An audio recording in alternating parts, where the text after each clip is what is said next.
عاجل عاجل عاجل، برشلونة بطل لكأس السوبر الإسباني بعد ما خسر وحطم ريال مدريد بنتيجة 3 للبرشلونيين واثنين لصالح الريال.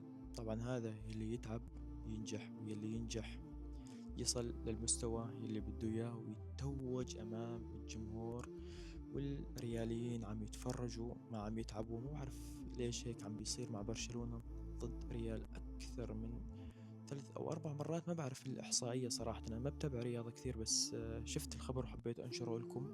ويا ريت تكتبوا لنا بالتعليقات مين يستاهل هذا الكاس.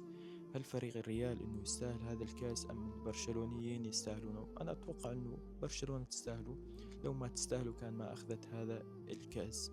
هسه بالتعليقات البرشلونيين والرياليين يفوتون ببعضهم. أريد من كل شخص يتابع الرياضة يكتب له رأيه بالتعليقات، مين الأكثر النقاط تبعه ومين يلي يستحق الكأس بجدارة. كان معكم يا ترند، لا تنسون زر المتابعة. وبرشلونة حطمت ريال 3-2.